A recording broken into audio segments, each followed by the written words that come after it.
Hey everybody, welcome back to the Dungeon Dive. Daniel here. I hope you're doing well, and if you're not, I hope you are soon. I hope you had a great Thanksgiving weekend for those of you who celebrate Thanksgiving. I had a very low-key weekend. It was nice. My wife and I just we went out to lunch for the first time on Thanksgiving, and it was really a nice experience. And then we went to see a movie. We went to see Eli Roth's Thanksgiving, which was an okay slasher movie. Nothing great, but it had some good gore and some good kills, and it was pretty well made. But we had a good time. We had a good day. So in today's video, we are going to be discussing Dungeon Degenerates, the Hand of Doom, as if the explosion of color on the table didn't give that away. But I really wanted to get this game back to the table, and I've been thinking about this game a lot lately and wanting to develop some different ways to play the game just to get me to play the game more.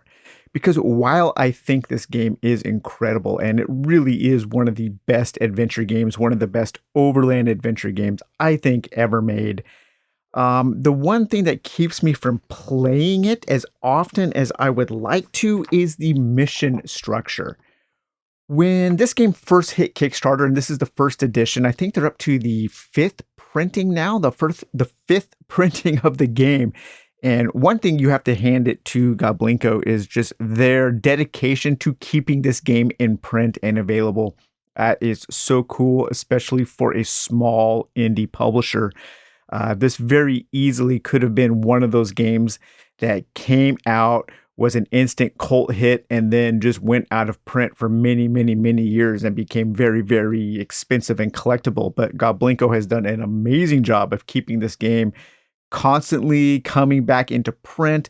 And the game is so well made that there are very, very few changes from the first printing to the fifth printing. I think maybe just some spelling errors and a few things tightened up, but just what a tremendously well-made game straight out of the gate. Dungeon Degenerates hit it out of the park. When this game was first on Kickstarter, I saw it and knew it was this kind of crazy overland adventure game. And I think I've mentioned this before, but in my initial impressions of the game was that it was going to be something like Talisman or something like Runebound 2nd Edition. A pretty simple kind of a roll and move from one place to another and have draw a random card and have an encounter trying to fight monsters and get loot. It's a very simple game, but it wasn't that. It was a pretty complex game. This is a robust adventure game.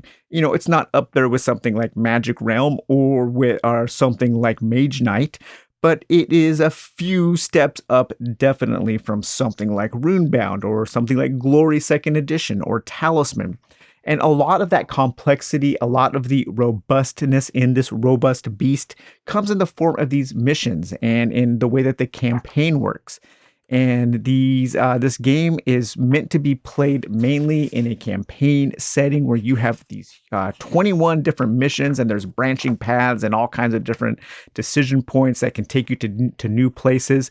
And all of these missions have a lot of variety. You're doing different things in each one. Some of them are simple. Some of them are complex. Some of them have you staying in place in one area, one territory. Some of them have you going out and exploring the entire world. So the mission structure is pretty complex in this game. And while I do like it, and it kind of it exceeded my expectations of what I was thinking Dungeon Degenerates was really going to be, sometimes the mission structure is something that keeps me away from playing the game because I want to have a more kind of laid back sandbox mode, just a way to experience all of the neat things that this game comes with in a game with a more simple win and lose condition. And I think there are a few different ways to play Dungeon Degenerates without using the missions. And I know in the latest Kickstarter for the fifth printing, there are 2 new mission books. I'm hoping that some of those missions are more focused on giving a robust standalone experience, but we'll have to see what comes out of those new missions. So Dungeon Degenerates, The Hand of Doom, this really was the game that made me want to start the dungeon dive.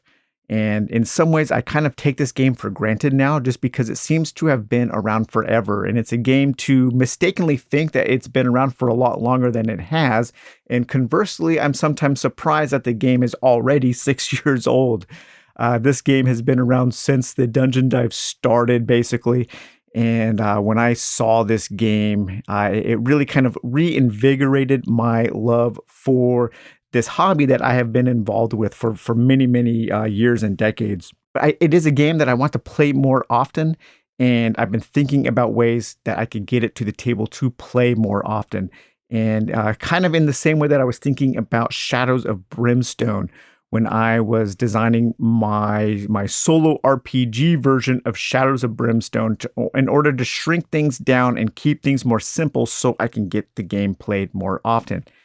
In one of my original videos for Dungeon Degenerates, The Hand of Doom, I did talk about how easily this game could be made into an RPG. And at that time, I was definitely thinking more in terms of a traditional RPG with a game master and players, because all of the stuff is included in the box to turn this into an RPG, and the rules are robust enough, the mechanisms are good enough to turn into an RPG. And I wasn't, of course, the first person to think of that, because in the Diversed, in the official Dungeon Degenerates zine, in episodes in issues 2 and 3, Eric Brochard, is that his name? I always get his last name mixed up. Let me see here. Eric Bouchard. So Eric in Bouchard, who has done a lot of work on For Against Darkness, he has written 2 articles on turning Dungeon Degenerates into a traditional RPG. Some very good resources here. And also, friend of the channel, Melv Lee, has also released a little zine, and this is on BGG. And this is some rules and tables and things to turn Dungeon Degenerates into a solo RPG.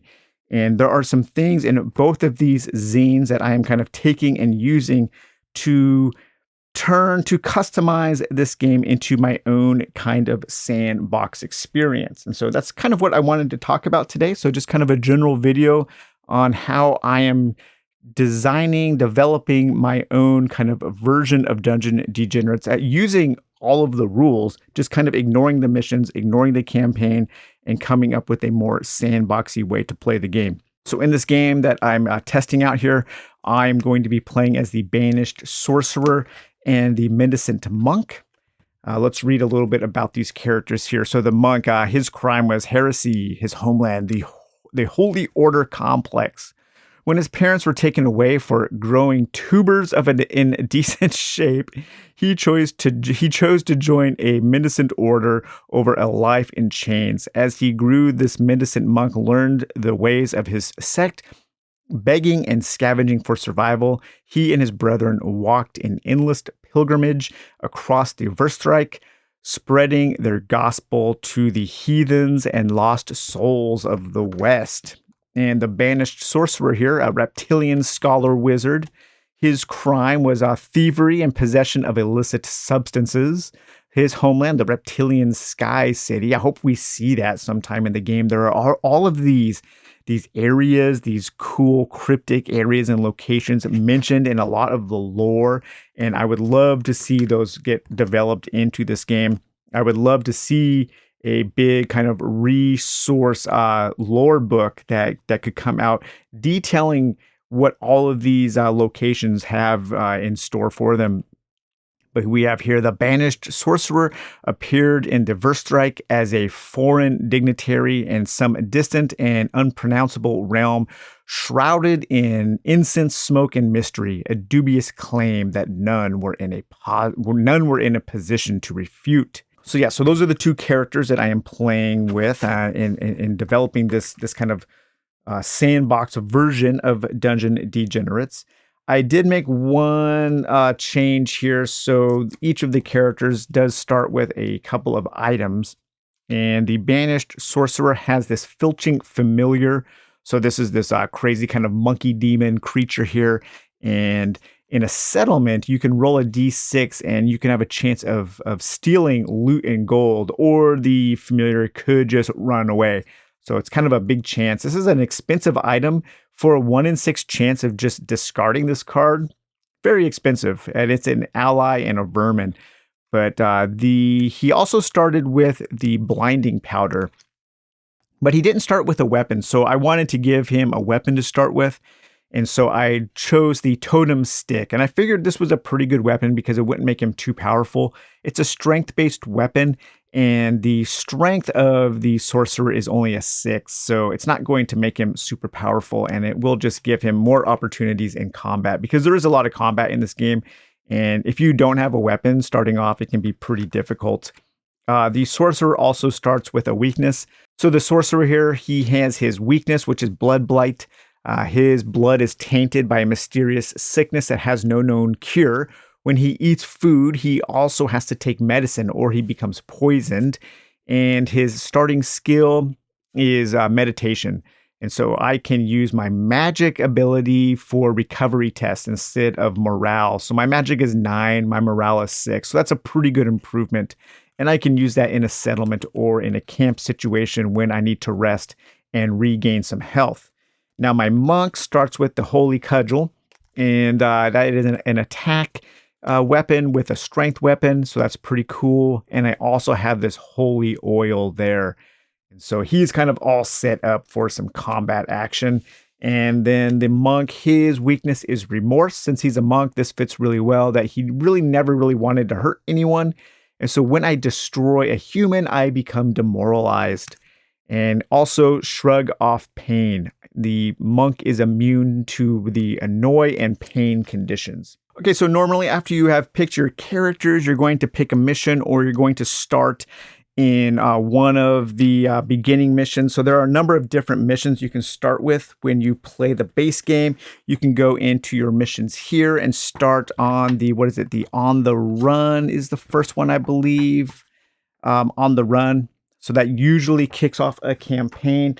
There are also a couple of zines that they have released that have new little mini campaigns in them, and some of these can be used as starting scenarios as well. But what I'm doing is kind of coming up with my own way to generate a sandbox scenario. And so to start on this game, what I am doing is, so there are 4 regions, right? We have the highlands, we have the badlands, we have the wetlands and the lowlands. And to determine a starting location, I simply will roll a d4. So we're going to start, so 1, 2, 3, 4, like that.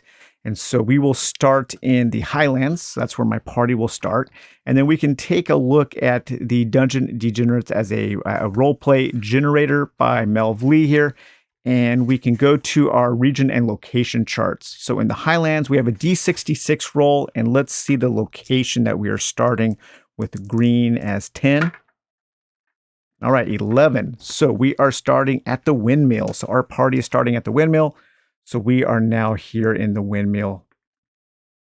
So there are a whole bunch of ways that you could generate missions using the various tables and information in this book, and we'll take a look at some of that.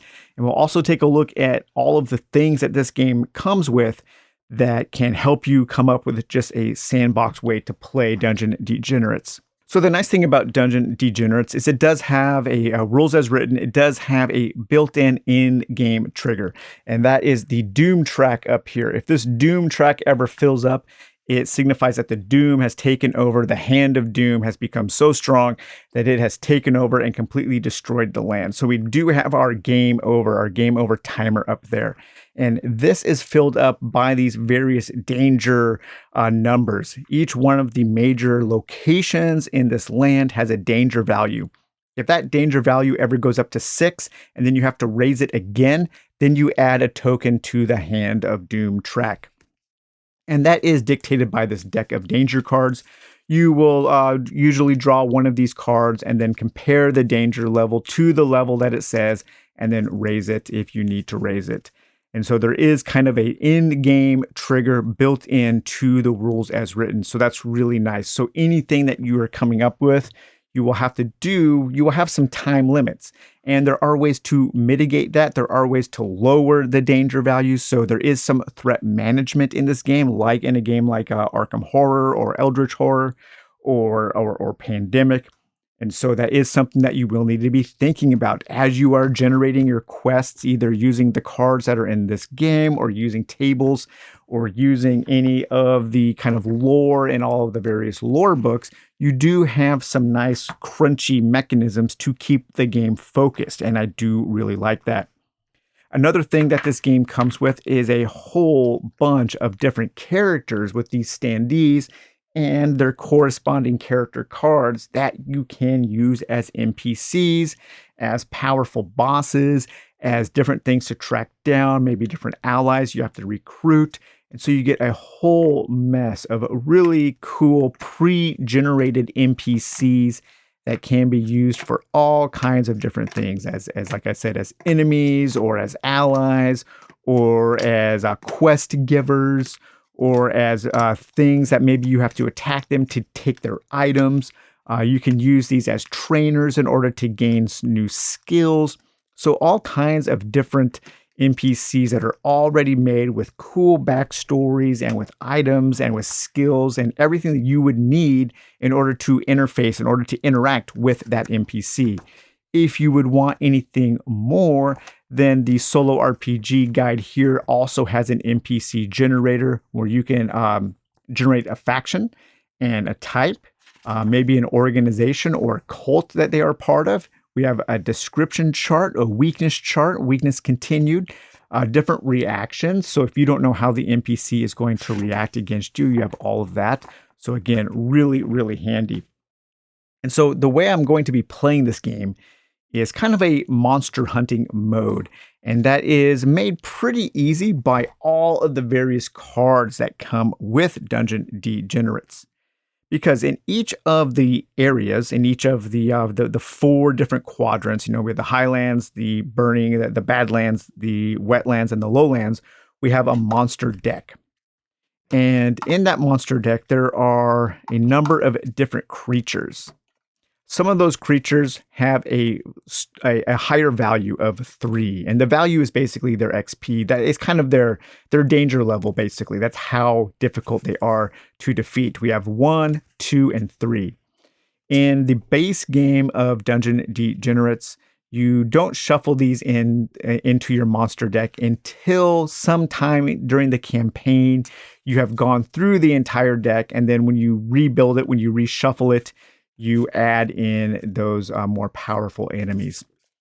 We also have your elite monsters, or your epic monsters, I should say. And the epic monsters come in 2 strengths. We have strength 4 and we have strength 5. So what I would do is determine at random, or maybe draw one of these that I like, one of these epic enemies, and the 5 value. And this would be the boss. This would be the ultimate boss that I am trying to track down while I am playing. So we have the demonic voivod, we have the dread saint, the vampire lord, the bile zogbug, we have the fighting fortress, the castle of terror, the megaverm, the Lord Scrot, and the Slime Lord. So I would say maybe the demonic voivod there.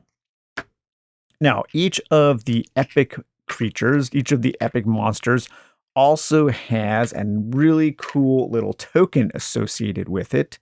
So here we have our token for the demonic voivod, so we can take that out. Now, one of the 4 value creatures here, this would be our main bad. This would be his right hand. This would be his main general. So we have the Guardiac hologram, the Serpent Lord, the High Inquisitor, the Bandit King, the Scroglin King, the Tottenhand, the Uber Grinder, the Hook Goat. God, I love the Hook Goat. That is so cool. The Brute Lord, the Plague Finder General, the Knife Wraith, and the Queen of Rats. So let's see. The demonic void here is a cult and a demon. I wonder if we have a value 4 that is also a cult and demon. Let's see here. Undead, there's a cult and demon. Cult. Harbinger here. So let's say that I think the hook goat would be the demonic voivod's right hand. So those would be kind of our two main bosses that we are trying to kill in this game. And I would also take my my token here for the hook goat. Okay, so we have our voivod token and our hook goat token. So those are going to be placed out. Now, we could also take, let's say, 3 others, and these are just kind of randomizers. Because on the backs of these, we have these generic purple token, these generic purple backs. And so these can now be shuffled up. And now we don't know where the demonic voivod or the hook goat is in this stack. And we could come up with some triggers or something. We are trying to find some information. Maybe our party is trying to find some clues to where we can find these. Or we could roll and have these go out at random locations and then have to track them down. So there are a few different ways that you could you could employ in order to find your hook goat, in order to find your demonic voivod, in order to take them out. But I did want to build up to that fight to give my characters a chance to get some new loot and maybe some new skills. And so in order to do that, I also have to take out at least one value 3 enemy from each of the 4 regions. So maybe these are the underlings. These are kind of like the main minions that are being employed by the hook goat, by the general of the demonic voivod. And in order to find them, I need to find one of their minions and take the minions out. And so in beginning my game, I'm going to shuffle all of those value 3 monsters into their decks at the beginning of the game. So I've got those green guys there. I've got all of my 4 value 3 creatures from the Badlands. So I'll give those guys a shuffle up there. And then we have our 3 value enemies from the Highlands. That's where my characters are at now. Okay, and then the Lowlands has quite a few extra. It has 2 extra. And I think some of these were from some promotional cards or maybe some of the cards that came with the maybe some of the zines. I can't remember exactly why the Lowlands has more value 3 cards. It is a larger territory, and you do tend to spend a lot of time in the Lowlands, so that might be why. So maybe our first goal in this kind of sandbox play would be to find one of those value 3 monster cards in each of the regions and kill it. And then maybe we have to do some kind of test in order to interrogate it to find out some clues about where the 2 main bad guys are. There are also some other ways that you could seed clues on the map by using the clue tokens that the game comes with. So like Shadows of Brimstone, Dungeon Degenerates comes with a whole bunch of stuff that just makes it really easy to kind of create your own kind of tailored, your own kind of custom game. And so you can use these tokens in creative ways, and you can use them to kind of create the game that you want to play. So we have these 6 tokens here, and these are clue tokens. And these are used a lot in the missions. You have to find the various clues, and the clues will trigger little story prompts.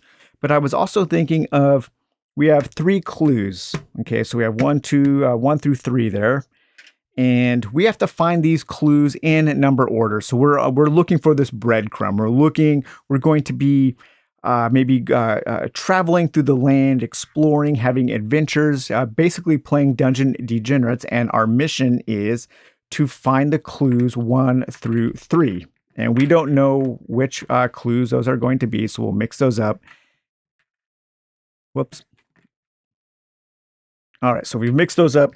And now we don't know where these are going to be. So we can assign these to a location, again, using this book here, using Melvley's one of his charts here. So we'll take this clue is going to 1, 2. So this clue will be in the Badlands.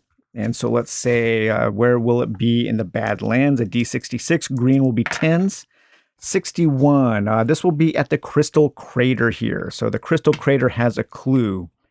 The next clue will be at 2, again in the Badlands. at 23 here. So at the Skull Bridge. Okay, so this clue here will be at Skull Bridge, which is over here. And then our final clue is in 1 here, the Highlands. Okay, and so that will be at 43 in the Highlands here. That'll be at the Temple of Madness, all the way up here. Okay, so those are the clues, and we need to find those in order. So we need to travel to one location, look at it. If it's clue 1, we can take it and then progress from clue 2 or 3. If you find them out of order, I would say that you have to mix up whichever ones are left again and then go explore again. You know, you've been led down the wrong path or something like that. The clue was a dead end, so you kind of have to restart your investigation. And as soon as you have found all 3 of those clues, then you could seed these in the various spots using that same kind of system, rolling a d4, rolling up on the charts. And then you have to investigate those spots as an action to find the hook goat and to find the demonic voivod. And so that would also be a really cool and easy way to generate just kind of a monster hunting mission. And what that would allow you to do is kind of experience everything that Dungeon Degenerates has to offer, but without needing to play through a campaign, without needing to play through one of the more complex missions. You will be exploring the land. You will be having all of your various encounters, all of your non-combat and narrative encounters, all of your settlement encounters. You could have your loot. You will have to deal with the danger levels. So you will have to go to certain spots and make sure that those danger levels stay low. Because one of the main ways to lower a danger level is to go to that danger level and then have a fight there and win that fight. And that will lower that danger level to 1. So while you are hunting down your monsters, while you are hunting down your evil villains, you will need to keep in mind all of that threat that you have to manage. Just knock down all of my Doom cards there. And as the Doom track fills up, the Hand of Doom will be traveling around the land. It will be spreading doom. You might have to draw your Sign of Power cards for these ultimate doom things that you will have to face off against. So yeah, there's all kinds of different ways that you can play Dungeon Degenerates as a sandbox game. If you wanted to take it even further into the realm of a solo RPG, you could also use this book here to generate different quests. So let's say we have a quest here. We have a quest to attack and destroy. So we need to attack and destroy for an organization at a location. Okay, so we need to attack and destroy an organization. Let's roll up on an NPC faction here. So some kind of organization here on a 2d6. Let's say a 1 and a 6. So 1 is the lowlands, and the 6 here would be a human. So some kind of human organization, maybe a cult. We could roll up here. D5, it's a large 3 NPCs and some monsters. Wow, that's a huge organization. So we could actually put together a pool of 3 NPCs. We could draw our NPCs, could be other characters, other players. So we could have these 3 characters there are our main NPCs. Those are kind of like our cult leaders. And then we could draw at random. We could draw random epic monsters to fill out the cult, like the second in command for the cult. And then we could draw some random monsters from our Highlands area as our cult members. And they would all have to be human because they're from a human cult. And so those would be maybe all of the things that we have to find and destroy while we are playing this solo RPG version of Dungeon Degenerates. And this book goes on with all kinds of really handy charts for any kind of sandbox mode that you want to play. If you need random items, we have a random item roll up, so you could use all of your cards that this game already comes with. If you don't know what kind of reward you should get for doing something in your sandbox play, you could roll up on this quest rewards section here. We have all of our various oracles for if you needed to get into a little bit of nitty-gritty role-playing with some interaction with some of the NPCs. We have our NPC interactions and our oracles, our yes-no oracles, and different ways to use the built-in dice mechanism, because one of the best things about Dungeon Degenerates is the dice mechanism, because not only does it give you success or failure, it also gives you the degrees of your success. And I really do like that. As an example, if the banished sorcerer was taking a magic test, I would have to roll 2d6 and get under that value, a meet or under. So you want to roll low. So I'm looking for a 9 or under. And I rolled a 7. Okay, so that is a success, but what is the degree of that success? The degree of the success is the highest value that you rolled. So from a 1 to a 6 would be a great success, and a 1 would be an okay success. A 4 is kind of a middling success. So if you're kind of trying to establish some more RPG elements to your sandbox version of Dungeon Degenerates, and you don't know how that success should be portrayed, how that success would impact or change other things in the world, you can use the degree of your success as a way to do that. There is also a chart here where you could so you could establish a degree needed to overcome a challenge. So you could say that this is a MAG 3 test. And so your degree of success would need to be a 3 or higher. So let's say a MAG degree 3 test here. I've got a 7, so I passed my test and the degree was 5, so it was over 3. So that would be a successful challenge, whatever I needed to do. And so if you're trying to come up with some other ways to play Dungeon Degenerates, it has a really, really good foundation upon which you can build. And you don't need to tweak a lot of the rules as written. And so it's easier to apply different things, and it's easier to take those strong rules and twist them a little bit and apply them to different ways of playing.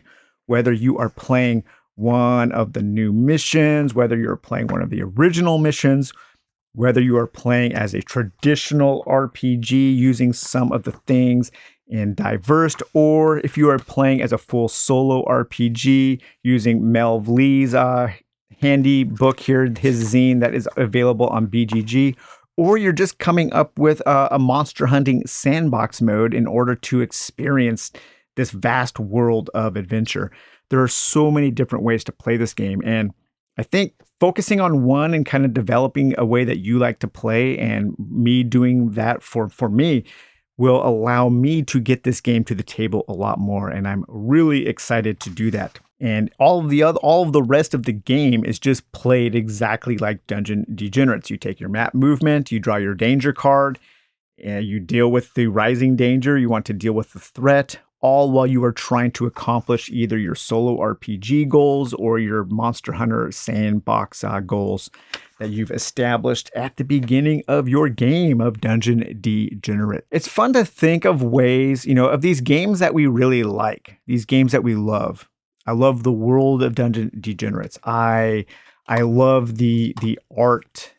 Just the art is so good. The flavor text, the writing is so good. All of the various supplements in these little zines, all of the writing in these zines is so good. And there is so much to explore in this game. And we have a lot of games like this that have all of these great things that come with them. But sometimes there's just one little thing about a game that prevents you from getting it to the table as often as you would like. And that thing for me with Dungeon Degenerates was the campaign structure, was the mission structure. I just always felt that it was a little bit too complex for what I wanted. I want a sandbox style game a lot of the times. And so all you have to do is just tweak the game a little bit to make it exactly how you want to play it. And Dungeon Degenerates works so well because its rules as written are so strong and so robust and so easy to implement. So, all right, you guys. Well, I hope you enjoyed this kind of random video here on Dungeon Degenerates, The Hand of Doom. I know the 5th printing It is will be shipping sometime soon, and I'm pretty sure they're having a sale right now on the game on the Goblinko website. So, but anyways, we'll talk to you guys later. Take it easy. Bye bye.